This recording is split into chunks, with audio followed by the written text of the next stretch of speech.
The night sky above Earth was quiet at first, but then it began to change. At first only a few bright dots appeared, like new stars blinking into existence. But these were not stars. They were warships. Dozens, then hundreds, then thousands. Soon the black of space was filled with silver and red lights, each one moving with sharp precision. It looked like a sea of metal waves rolling toward Earth, endless and unstoppable. Across the planet, telescopes and satellites caught the sight. Governments confirmed the truth. The Galactic fleet had arrived. This was not just an army. This was the greatest armada ever gathered in galactic history. The Council of Worlds had sent them, believing that humanity would be erased within a single day. To them, Earth was a primitive planet, a small blue rock that had dared to resist alien orders. No species had ever defied the Galactic Council and survived. Humanity was not supposed to be any different. That was why the Council had chosen to send not just one fleet, but every fleet. They wanted Earth crushed so hard that no other species would even think of standing up. It was meant to be a message to the galaxy. Yet something strange was happening on Earth. When the alien ships appeared in orbit, when the sky became heavy with shadows, the expected terror never came. Yes, people looked up in awe, yes they whispered about invasion, but the feeling was not fear. It was something else. The humans were too calm. On the streets, children pointed at the sky as if it were a show. In military bases, soldiers sharpened weapons but also laughed, trading jokes over radios. Even world leaders, connected by secret channels, spoke in steady voices, not broken ones. Some even smiled. To the alien spies hidden among them, this calmness was disturbing. The fleet above Earth was like nothing seen before. Each alien battleship was a giant fortress, with cannons the size of cities, engines that could cross the galaxy in days. Their firepower could tear moons apart. And yet the humans did not panic. The galactic commanders were confident. From their bridges, they looked down on Earth and prepared to unleash the first wave. Their voices were filled with arrogance. "This will be easy," one admiral declared. "Humans are reckless creatures. They have never faced a true galactic fleet. They will beg for mercy before the first hour ends." Laughter echoed across command rooms. They remembered the last message from Earth, a refusal to surrender, words delivered in a tone that sounded almost like mockery. To the aliens, it was foolish pride. To humanity, it was something else. Still, the fleet began its approach. Millions of alien crew members stood ready. Fighters launched from carriers. Cannons powered up, their glowing lights painting the darkness of space. The plan was simple: crush Earth's defenses, break their satellites, and bombard their cities until the planet submitted. It was a strategy that had worked countless times against countless species. But this time, something invisible waited. Far below, inside mountain bunkers and secret orbital stations, humans watched the skies. They did not rush. They did not scream. They studied. Generals spoke quietly, their orders clear but unhurried. Scientists tapped on consoles, measuring alien energy outputs as if it were just another experiment. Even ordinary civilians, looking up at the strange lights above, did not hide in terror. They whispered, they recorded videos, they wondered, but many smiled. "They finally came," one old man muttered while staring through his telescope. "Let's see how long they last." To the aliens, it looked as if humanity was frozen in shock, too slow to react. But the truth was darker. Humanity was waiting on purpose. The galactic fleet hung above Earth like a storm about to break. Their ships stretched so far across the sky that entire continents could see them. It was not a fleet anymore, it was a moving wall of war. The Council believed Earth would crumble under the sheer sight of it. But if they had listened closely, if their sensors could hear what humans were saying, they would have been unsettled. Because instead of praying, humans were laughing. A group of soldiers looked at the screens in a bunker and one said, "That's it? That's the fleet that scared the galaxy." Another chuckled, "Looks like they brought everything they had, for us?" That's flattering. Even in schools, Teachers calmed children with simple words. Don't worry. They can't touch us. This was the secret no alien understood. Earth was not unprepared. 4 years, ever since first contact, humanity had seen this war coming. They had studied every alien weapon, every tactic, every movement. And they had built things the galaxy had never imagined. But they had not revealed them. Not yet. They wanted the galaxy to think humans were weak. They wanted the galactic fleet to come with everything. Because only then would the truth be seen. In the alien flagship, Admiral Zeros raised his hand. Begin, he ordered. Across the fleet, weapons charged. Cannons hummed with deadly energy. Bombers moved into position. The first strike was ready. Down on Earth, generals watched the readings, soldiers tightened grips on controls, but still no one looked afraid. Instead, a quiet voice spoke through the human command channel. Let them fire first. And so the humans waited, calm as the galaxy's largest armada prepared to unleash fire. To the galactic fleet, it was the start of Earth's destruction. To humanity, it was only the beginning of the game. Far away from Earth, inside the shining halls of the Galactic Council, voices rose in celebration. The Grand Chamber, a dome of crystal and gold that floated in the heart of the capital world, was filled with leaders from hundreds of alien races. Tall figures with scaled skin, insect-like creatures with glowing eyes, and cloud-shaped beings of energy all gathered together.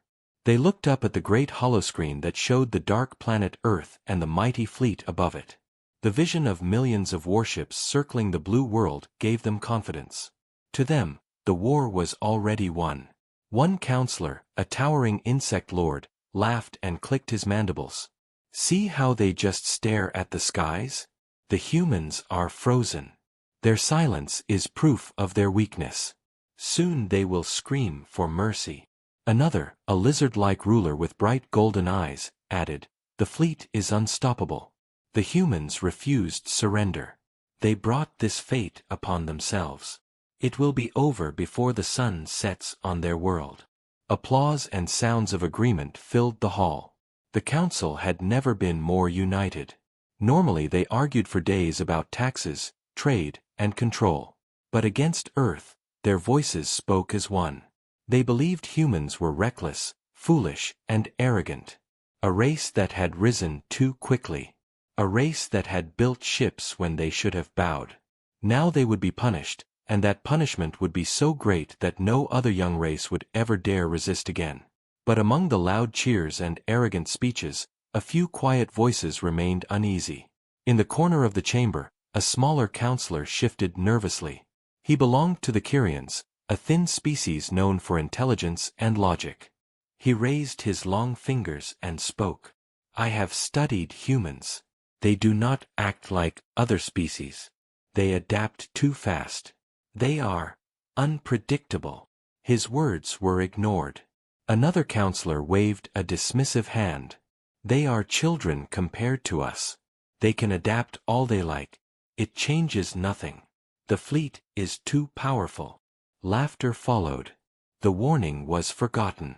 On the giant screen, the human planet continued to shine in blue and white.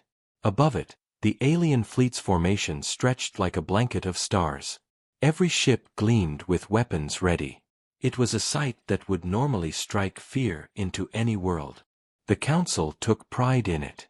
They saw it as proof of their eternal dominance. To them, Earth was already a corpse waiting to fall.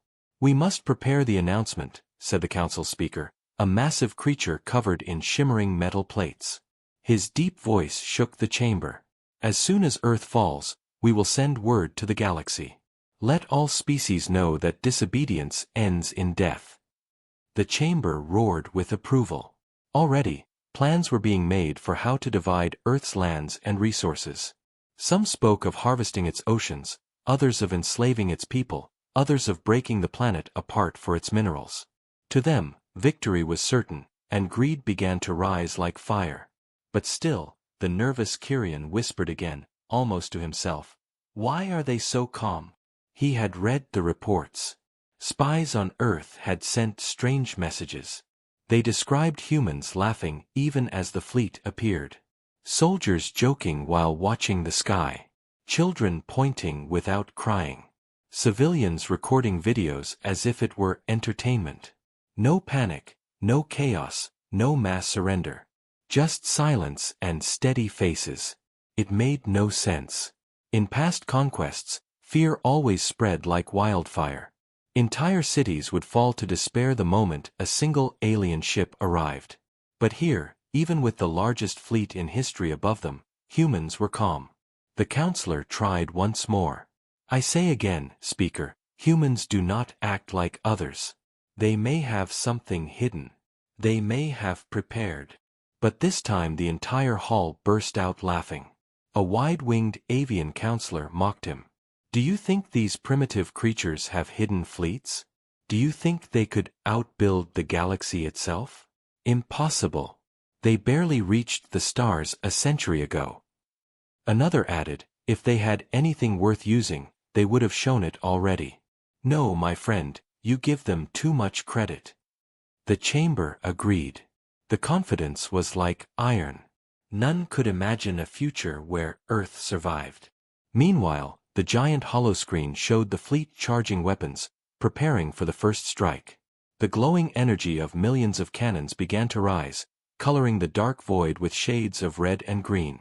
The council cheered louder. They leaned forward, waiting for the moment of destruction. To them, it would be glorious. They wanted to see the blue planet burn. They wanted to hear the cries of surrender. They wanted to witness fear in the eyes of humanity. But on Earth, there was no fear. In fact, the humans seemed almost bored. If the council could have heard the quiet voices of Earth's generals, they would not be laughing. Inside hidden command rooms, humans spoke calmly. The fleet is powering weapons. They will fire soon. Another replied, good. Let them waste the first strike. Their voices carried no panic, only patience. But the council did not hear this. They only saw what they wanted to see. And what they saw was a doomed planet. This is justice, the speaker declared proudly. This is what happens to those who refuse the law of the galaxy. Yet deep inside, the small Kyrian counselor could not stop his unease. He remembered something else from the spy reports, the way humans looked at the sky. Not with fear, but with curiosity, with challenge in their eyes, as if waiting for something. He could not explain it. He only knew one thing, the humans were not reacting as prey. They were reacting as predators. But when he tried to speak again, his voice was drowned by the laughter and celebration of the council. No one wanted to believe. No one wanted to admit the possibility of failure. In their arrogance, they had already written the future. Earth would fall, humanity would vanish, and the galaxy would stay under their control. They believed this so strongly that none could imagine what was about to come. For outside, in the black silence of space, millions of alien weapons finished charging. The first strike was seconds away. The council leaned forward, eager for the blast. Their confidence filled every corner of the chamber. They thought they were about to witness the end of humanity. But what they were truly about to see was something else. Something the galaxy had never known. Something that would change everything. The silence of space ended with light. Across the black sky above Earth, the alien fleet unleashed its first strike. Millions of cannons glowed and fired in unison, painting the heavens with rivers of fire. Beams of plasma, bolts of antimatter, and storms of burning energy raced toward the small blue planet. From Earth's surface, it looked like the sky itself was bleeding. The alien commanders smiled with confidence as their weapons cut across the void. To them this was the end, the final moment of human arrogance. They imagined human cities already burning, oceans boiling, and the planet breaking under their power. They imagined cries of surrender rising to the stars. But when the first wave of fire hit Earth, something unexpected happened. The planet did not burn. Instead, the atmosphere rippled with strange invisible walls. Massive energy shields, unseen before, stretched across the skies like transparent domes.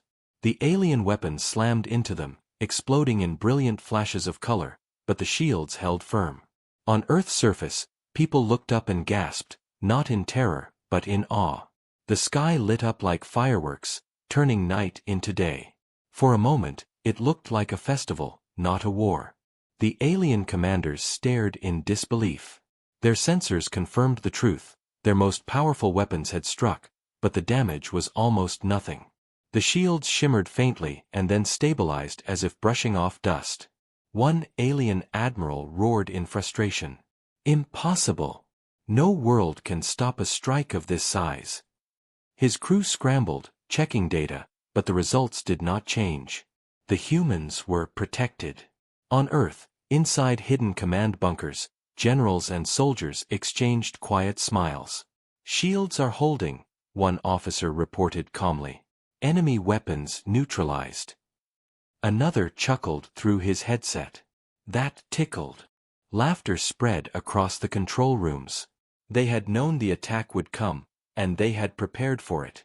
The shields were not ordinary defense fields. They were layered systems built from human science mixed with secrets stolen from alien tech. They were stronger than anything the galaxy believed possible. For the humans, this first strike was not fear. It was proof that their long years of preparation had worked. The aliens tried again. A second wave of fire lit up the void, stronger than the first. Bombers rushed forward, releasing payloads that could shatter asteroids. Massive beams carved through the skies, slamming into Earth's protective barrier. The explosions shook the shields, but again they held. The only result was brighter flashes of light, like storms dancing in the heavens. On Earth, crowds of people gathered outside, watching the show. Children pointed and clapped as if it were a holiday. Some civilians even cheered. "Is this what the galaxy fears?" One man laughed while recording the burning sky on his device. "Looks like fireworks to me." Across the alien fleet, panic began to rise. Commanders shouted orders, demanding more power, demanding stronger strikes. Entire reactors were pushed to their limits as ships poured energy into their weapons. The void turned into a furnace of light as they hammered the human shields again and again. But no matter how hard they struck, the planet refused to break. The calmness of humanity grew more terrifying by the second. On the flagship, Admiral Zeros clenched his claws. His voice shook with anger. "They cannot resist us. Increase fire. Destroy those shields." His crew obeyed, but doubt spread among them. They had fought hundreds of wars. Never before had a single planet resisted such an attack. Never before had their mighty fleet looked powerless. And still, the humans had not fired a single shot back. That was the strangest part of all. The aliens expected retaliation, missiles, counterstrikes, something. But instead, Earth remained silent. The shields absorbed everything, and the humans only watched. It was as if they were waiting for the aliens to finish wasting their ammunition. Inside a secret orbital station, a human commander spoke softly. "They are growing desperate. Let them burn their fuel." Another nodded. "The longer they fire, the weaker they become. We don't even need to respond yet." The humans were playing a dangerous game, but they played it with confidence. They had hidden their weapons, hidden their true power, because they wanted the aliens to believe in their own strength. They wanted the fleet to waste itself before humanity even lifted a finger. The alien fleets kept firing, the council kept celebrating, but cracks of fear were beginning to show. A few commanders whispered privately, wondering why the humans seemed so calm. Why had they not begged for peace? Why had they not tried to strike back? Why did they seem to be enjoying the war? On Earth's surface, the people grew bolder. Crowds cheered as shields flashed with every impact. Soldiers in bases leaned back in their chairs, some making jokes over comms. "Think we should tell them to aim better?" One laughed. Another replied, "Nah, let's not ruin their fun." These voices carried a strange power, a power the galaxy had never seen before, the power of confidence. Humans were not just surviving. They were mocking the greatest fleet in the galaxy. Hours passed, and still the shields stood. Alien weapons dimmed from overuse. Reactors strained and burned out. Thousands of ships lowered their guns, forced to cool down before melting. Yet Earth remained untouched, glowing blue and calm under its invisible armor. The alien commanders gathered in secret channels, fear in their voices. "What if they have more than shields?" one whispered. "What if this is only the beginning?" Another snapped in frustration. "No. They cannot. They are too young, too weak. This must be the limit of their power." But even as he said it, doubt filled his eyes. Because deep down, every commander felt the same truth: the humans were not fighting. They were waiting. And if their defenses were this strong, then what would their weapons be like? Back in the Galactic Council chamber, the cheering had begun to fade. Counselors leaned forward, staring at the screens in silence. They had expected Earth to fall in minutes. Instead, hours had passed and the humans had not lost even a single city. The speaker's voice grew tight. Perhaps the fleet must increase pressure. Perhaps they must focus their attack.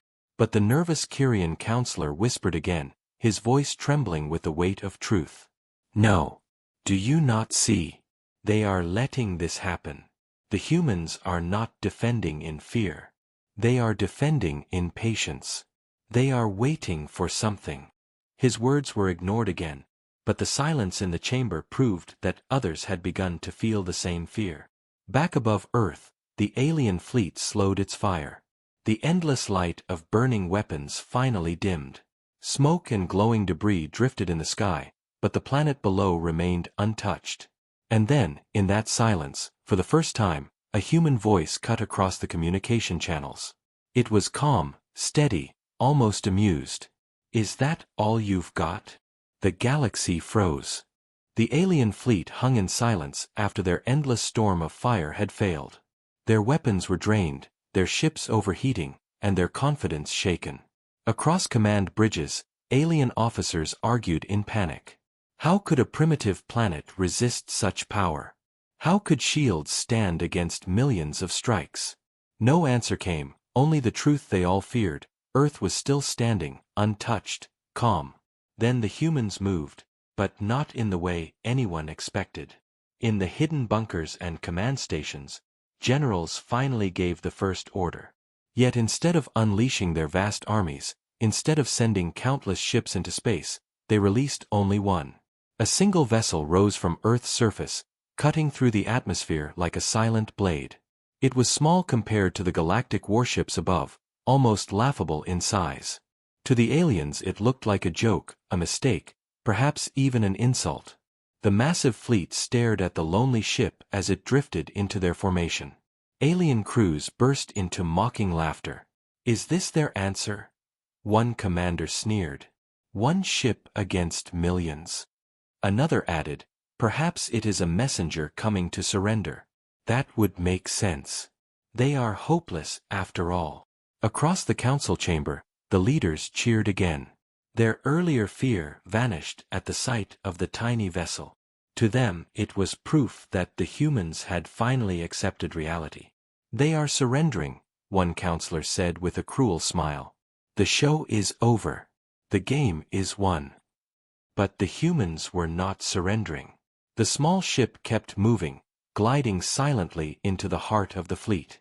Alien sensors scanned it quickly and reported almost nothing. Low energy readings, small weapons, outdated engines. To the galaxy's most advanced scanners, it looked like a weak and useless craft. But appearances were lies.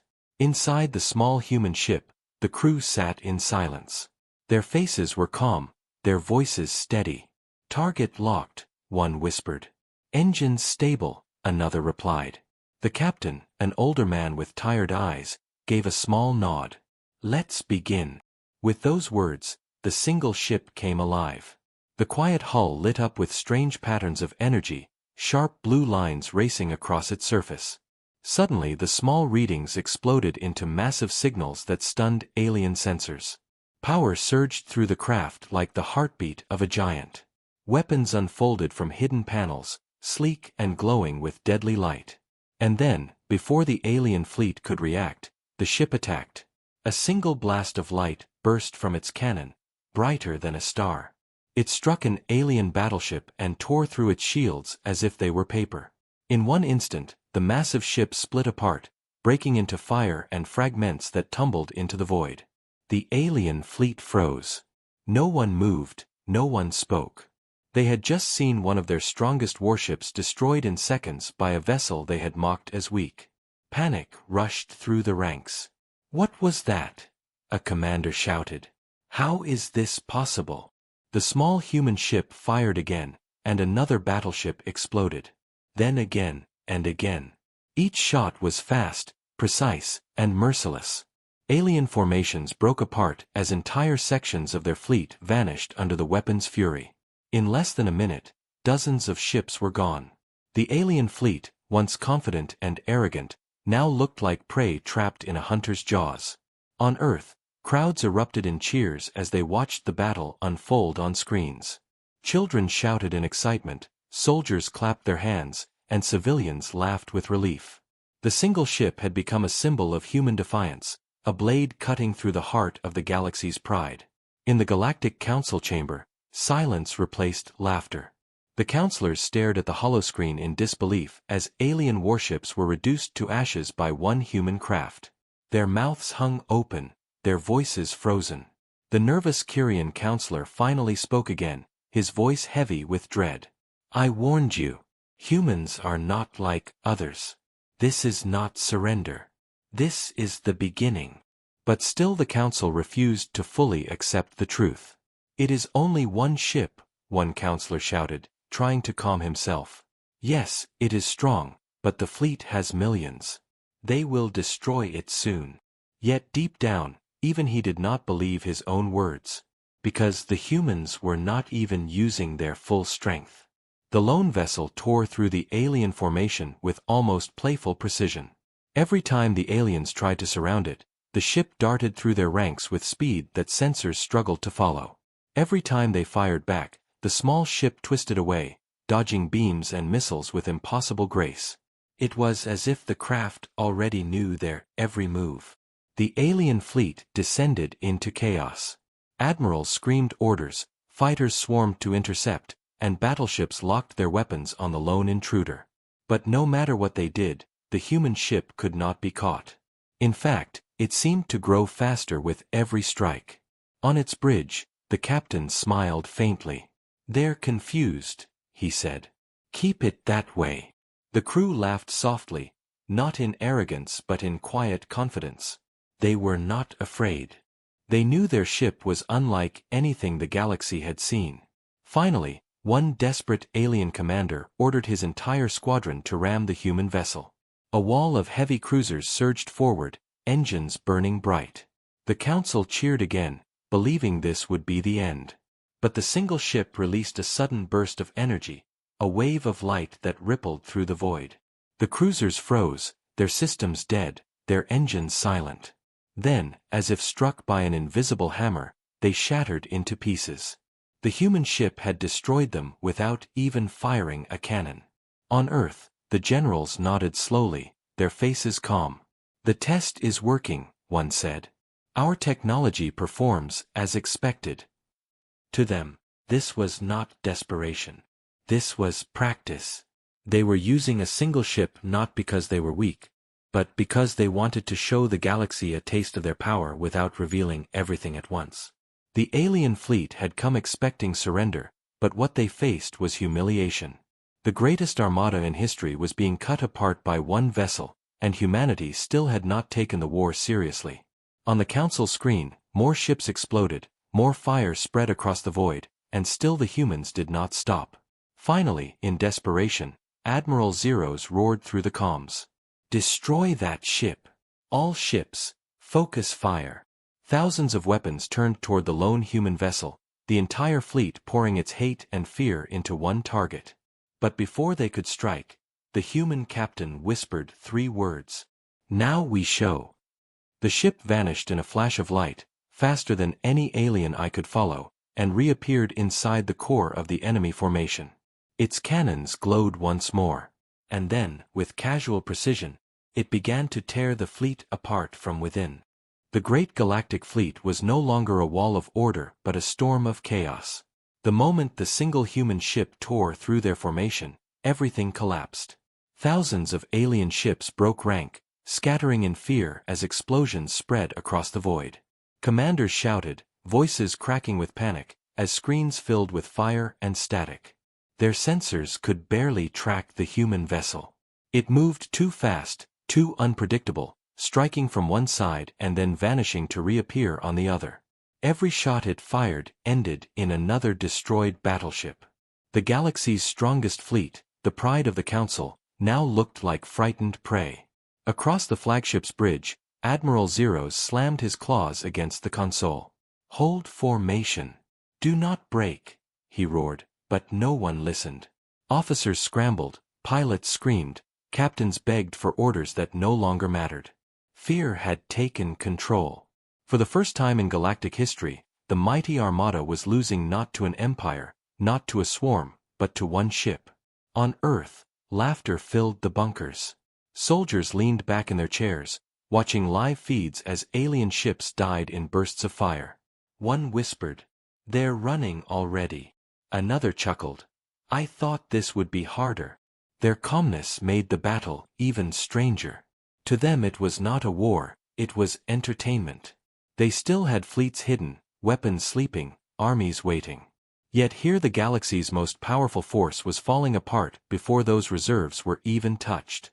Across alien worlds, the panic spread faster than the battle itself. Millions watched live transmissions, expecting to see Earth's destruction but instead witnessing the destruction of their own fleet. Civilians gasped in terror as the single human ship danced between warships like a predator among sheep. Entire crowds fell silent as they realized the truth. If one human vessel could do this, what could their full strength accomplish? The council chamber that once echoed with arrogant laughter now sat in quiet dread. Counselors leaned forward, their eyes wide, their voices gone. On the holoscreen, ship after ship vanished in fire.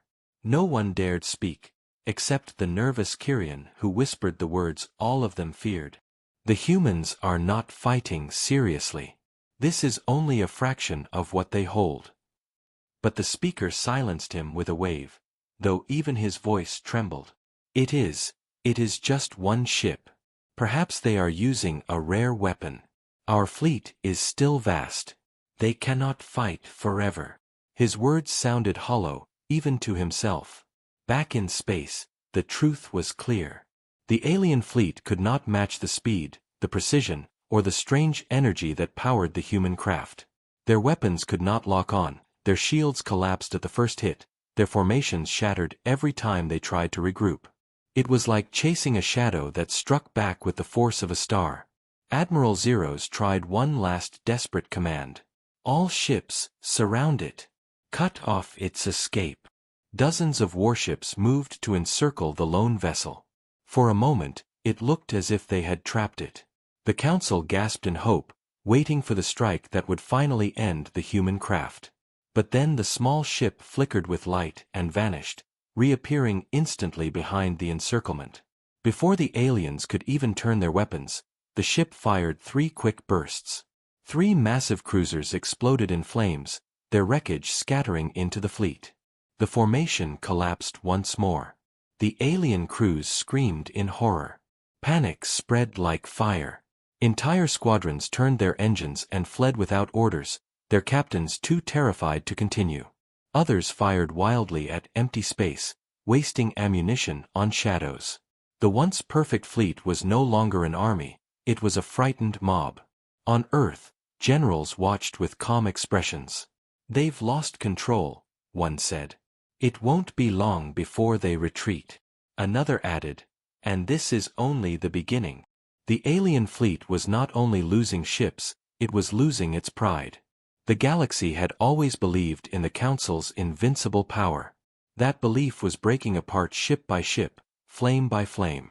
The human vessel cut through the fleet again, its weapons humming with quiet precision. Every shot was clean, every strike devastating. It did not waste energy. It did not hesitate. It moved like a predator that had hunted this prey 1,000 times before.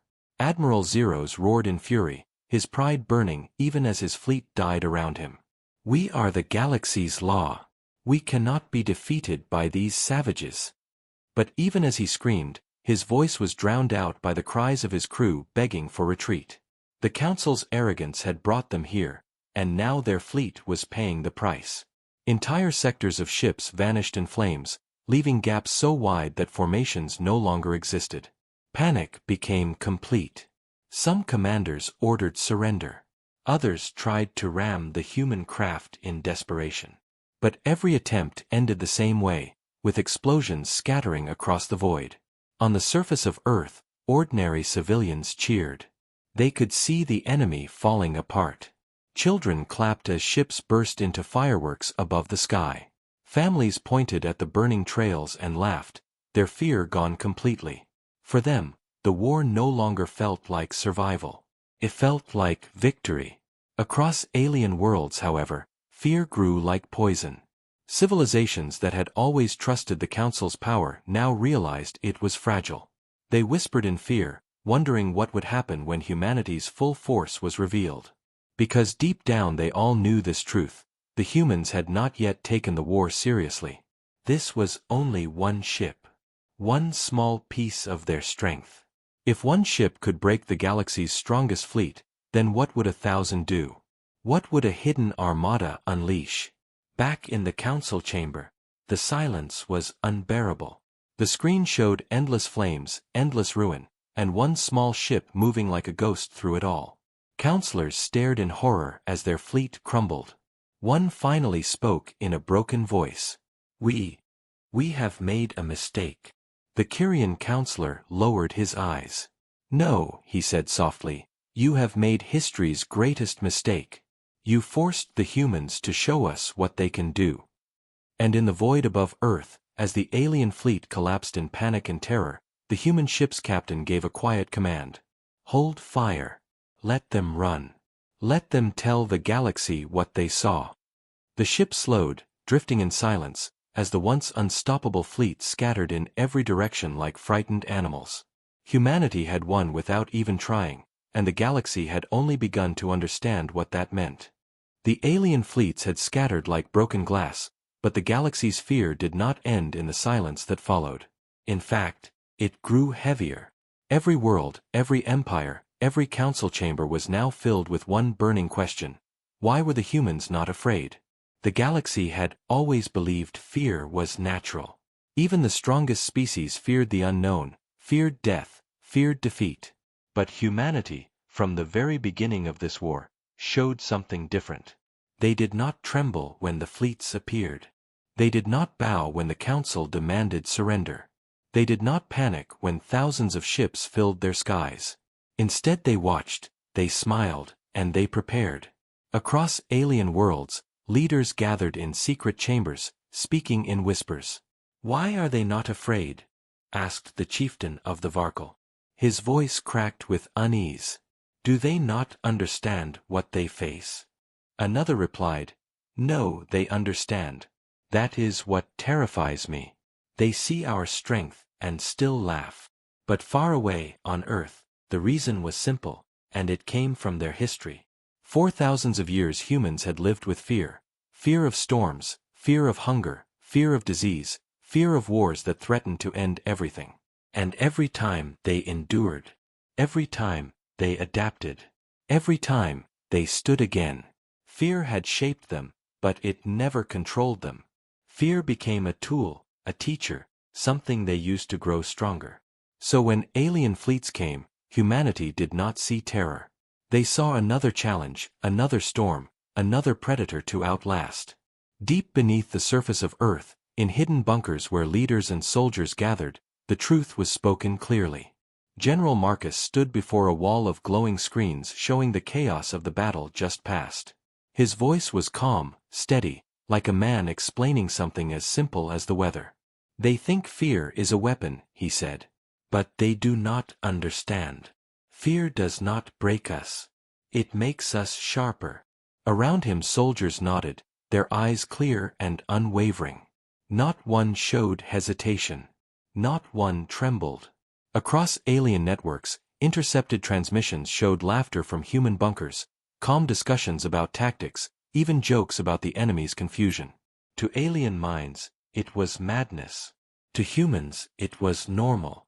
They had lived on a world that constantly tried to kill them, a world of burning deserts, freezing ice, raging oceans, and skies filled with storms. They were born into danger. They learned to survive against odds no empire could imagine.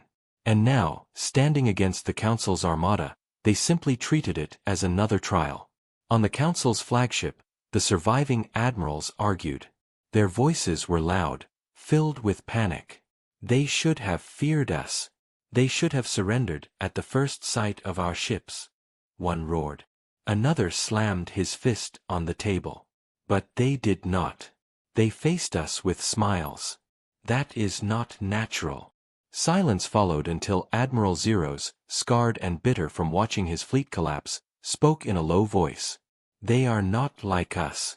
They do not fear because they have already faced worse than us. They have fought each other for centuries. They have destroyed themselves and rebuilt. To them, we are not monsters. We are only another obstacle. His words chilled the chamber. If humans did not fear the Council, then what power could the Council use against them? On Earth, scientists and strategists sat around vast tables, not celebrating victory but calmly discussing the next steps. They will come again, one said. The Council will not accept this defeat. Another replied, let them come. Each time, they will learn more about us. And each time, they will fear us more. Meanwhile, across alien territories, rumors spread like wildfire. Some said humans had no fear at all. Others whispered they had hidden gods or monsters that gave them courage. And some feared the darkest possibility, that humanity's laughter came not from bravery, but from knowledge of power the galaxy could not yet imagine. In the slums of distant worlds, alien civilians huddled together whispering about the single human ship that tore apart the fleet. If one ship did this, they asked, what will happen when the rest appear? Across those same worlds, young rebels and oppressed colonies who had lived under the Council's iron rule began to whisper new words. The humans are not afraid. Perhaps we should not be either. Slowly, humanity's defiance became something greater. It became inspiration. But the Council could not accept that. In their grand chamber, leaders shouted in anger. They must be crushed. If the galaxy learns courage from them, our power will vanish.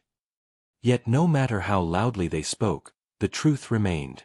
The humans had already planted the seed of fear in the Council and the seed of hope in the oppressed. And both seeds would grow. Back in space, the lone human warship drifted silently among the wreckage of the battle. Its captain stood at the viewing window, staring at the stars. His crew moved quietly, with discipline and calm, but no one carried the weight of fear. They were professionals, warriors trained not only for war but for survival. The captain finally spoke, his voice calm but firm. They expected us to tremble. Instead, they trembled. That is why we will win. Not because we are stronger, not because we are faster, but because we are not afraid. His words echoed through the ship.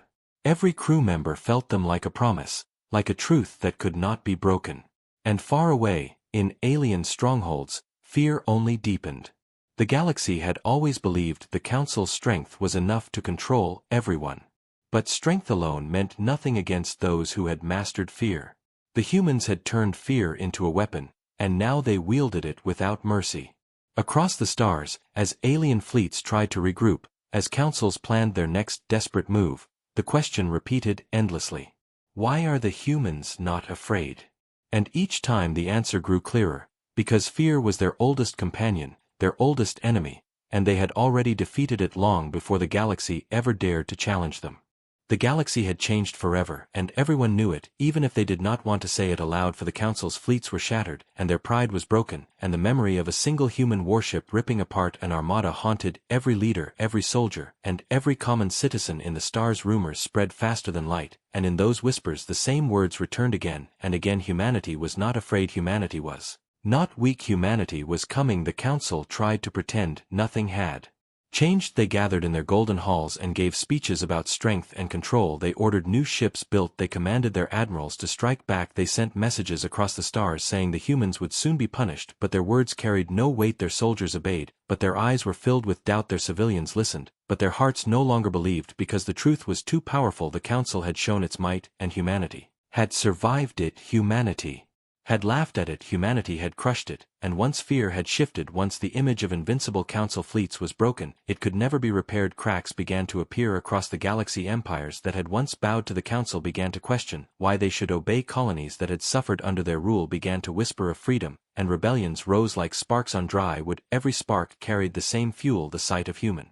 defiance. In the darkest hour, humanity itself did not declare victory. They did not rush to conquer the galaxy. They simply waited silently, watching their enemies tear themselves apart on Earth. There was no celebration, there were no parades, no feasts. The people simply returned to work. Factories kept producing warships, shipyards kept glowing under the fires of creation, and soldiers kept training. They all knew the war was not finished. Humanity had learned long ago not to trust silence, not to trust the enemy's weakness. Storms always came after calm, and so Earth prepared quietly, building ships bigger than any alien had seen, weapons sharper and faster than the galaxy could imagine. Their skies were filled with black silhouettes of new war machines rising like mountains with wings, while underground bunkers echoed with a steady rhythm of drills and strategies. The council tried to strike again, sending smaller fleets, hoping to test human defenses, but none of those fleets returned. Some were destroyed in fire, some vanished without a trace, and some were left adrift so the survivors could carry tales of terror back home, tales of ships that moved faster than thought, tales of weapons that burned like suns, tales of humans who stood without fear as death filled the stars. Soon the galaxy began to split. Entire empires broke away from the council. Some tried to join humanity, seeking alliance, others tried to stay neutral, afraid to choose sides, and some foolish ones tried to challenge Earth on their own. Those who challenged met the same fate: silence, wreckage, and fear. One by one the great pillars of the galaxy crumbled, not because humanity destroyed them all, but because the council's mask of power was gone. Without fear to control them, their empire broke apart, and without unity they could not stand on the bridge of his flagship. General Marcus watched these changes unfold on his screens, and he spoke to his officers in the same calm voice as always. They thought fear would break us, but now their fear breaks them. His words carried across the ship, and the crew nodded, not with cheers but with grim understanding. The galaxy was falling apart, not with fire, not with thunder, but with cracks spreading through every world, every system, every empire. The council sent one last desperate call for unity, summoning the remaining fleets and leaders to a grand assembly. They begged, they shouted, they promised vengeance, but even as they spoke their words fell empty, for outside their halls rebellion spread like storms, and human warships waited in silence at the edges of their borders, never attacking, never rushing, simply existing, and that was enough. The council's leaders realized the cruelest truth: humanity did not need to fight anymore. The galaxy was destroying itself. The council had built its empire on fear, but now the fear belonged to humans, and no one could take it back. Alien civilians prayed in temples, hoping the humans would spare them. Soldiers deserted their posts rather than face human fire, and children whispered human legends like bedtime stories, saying one day the humans would come and free them. Across the stars silence fell, not the silence of peace but the silence of waiting, waiting for humanity to move, waiting for the next step, waiting for the storm. The humans stood calm, unbroken, unshaken, and the galaxy could not understand it. In their confusion they broke themselves, empires collapsed, alliances shattered, and fleets burned, each one afraid of what the humans might do. But the humans never rushed, for they had patience as sharp as their weapons, and they knew time itself was their greatest ally. And so the galaxy broke, not under human guns but under human silence, under the shadow of human courage, under the weight of knowing that fear no longer belonged to them, but to their enemies. In the end, the council was nothing more than a whisper of what it once had been: its fleets destroyed, its halls abandoned, its leaders scattered and hiding, while humanity stood tall, watching from the skies, waiting for the day they would decide the final step. And in that moment, every world, every empire, and every being in the galaxy understood the truth: the galaxy was no longer theirs, it belonged to humanity, not because humans conquered it, but because they had broken its soul by refusing to fear it. And from that day onward the stars themselves carried a single lesson, whispered in awe and dread: humanity was not afraid, and because of that the galaxy broke. The galaxy was broken, but the question remained: what would humanity do now? Because the aliens watched every move with fear. Some prayed that the humans would take control and bring order, others feared that Earth would become a new empire of iron and blood. The council was gone, its fleets scattered, its leaders hiding in shadows, and its citizens begging for protection. But humanity had not spoken, they had not announced victory, they had not declared themselves rulers. Instead they watched in silence. Their warships hovering at the edges of systems like dark mountains against the stars, and this silence terrified the galaxy more than war because no one could guess the human plan on Earth. The leaders gathered in hidden chambers far below the surface. They spoke not of conquest but of survival and preparation. General Marcus stood at the center, his voice steady, his eyes cold. The galaxy will come to us. We do not need to chase them. They are already afraid. The others nodded because it was true. Empires that once mocked humans now sent messages begging for alliance. Colonies that once ignored Earth now sent envoys asking for help. Even mercenary fleets that had once served the Council now offered their guns to humanity, but humanity refused all offers. They trusted no one, and accepted no chains. Instead they built, they worked, they prepared. Earth became a forge of war. Factories never slept, shipyards never rested. Every day new war machines rose into the skies, massive carriers silent. Dreadnoughts, sleek hunters, and ships so large that alien spies could not describe them without trembling. Yet humanity did not send these ships to conquer. They let them rest in orbit like a wall of iron that no enemy dared test, and this restraint became more frightening than any attack across the stars. Rebellions grew stronger because alien citizens whispered that humans would one day come to save them. Fleets deserted their commanders because soldiers believed fighting humans was death itself. Planets refused to pay tribute to the shattered council because the fear that once held them together was gone, and the fear of humans filled its place, and still humanity said nothing. Still they waited until the galaxy itself began to crumble under the weight of its own fear. Some aliens tried to unite against Earth, building secret coalitions, gathering fleets in hidden sectors, but every time they moved their plans were discovered. Every time their fleets launched, they vanished, sometimes in fire, sometimes in silence, and survivors told the same story. Human ships were always waiting like hunters in the dark, and they never missed. This truth spread like wildfire. The humans knew everything, the humans saw everything, the humans were always one step ahead, and soon even the boldest enemies abandoned hope. On the bridge of the flagship Horizon, General Marcus stood with his officers and watched another alien fleet surrender without firing a shot. The alien admiral appeared on the screen, eyes wide with fear, his voice trembling as he said, "We cannot fight you, we only wish to survive. Tell us your price." Marcus stared at him for a long moment, then replied in the same cold, steady tone, "Our price is silence. Leave humanity alone, leave Earth untouched, or you will not survive." Then he cut the transmission without another word, and the alien fleet scattered like dust in the wind. This was the way of humanity. They demanded nothing but safety. They claimed no empire, but they promised death to anyone who threatened their home, and this promise was enough to break the galaxy's will. As months passed, the silence grew heavier. Entire civilizations bent under the weight of waiting because no one knew when or if the humans would strike, and this not knowing was more terrible than battle. Entire empires surrendered without a fight. Entire sectors declared neutrality. Entire races hid in fear of the humans who had done so little yet changed so much. And still Earth built more ships, still their skies filled with iron shadows, still their soldiers trained in endless drills, because humanity knew one truth: the galaxy would not stay broken forever. Someday the pieces would try to come together. Someday another empire would rise, and on that day humanity would be ready. They would not wait to be hunted again. They would not allow their people to be mocked or threatened again. Earth's patience was not weakness, it was steel sharpened by fire, and when the time came, the galaxy would feel the storm again. On the final day of the Council's reign, when their last leaders finally surrendered, Marcus spoke words that echoed through history.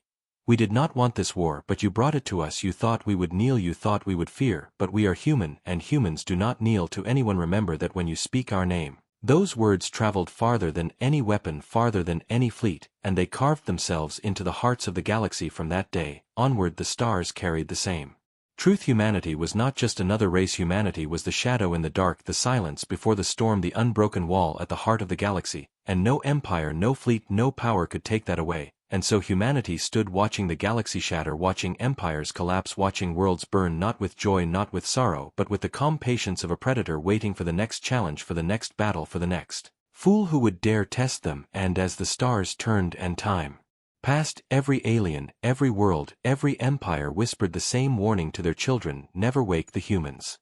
The galaxy was quiet, but under that silence fear grew deeper than ever, because everyone knew the humans had not shown their full strength. The fleets they had revealed were terrifying, but spies whispered about greater ships hidden beyond the dark edges of known space, machines the size of moons, weapons that could tear stars apart. No one had seen them, but the galaxy believed they were real, because every rumor about humanity always turned out to be true. Entire empires held their breath, afraid to Move afraid to rise, afraid to even whisper against Earth for fear that somehow the humans would hear them in that silence. Alien merchants refused to trade without human approval. Alien warlords refused to raid if humans were near, and colonies that once laughed at Earth now sent tribute unasked because it was safer to kneel in advance than risk angering the silent giant at the center of the galaxy. But humanity did not demand this. Humanity did not even acknowledge it. Earth's leaders refused all gifts. They accepted no alliances. They simply turned inward, building more ships, training more soldiers, perfecting more weapons. Every day the skies above Earth grew darker with steel, until it looked as if the planet lived under a new sky of war.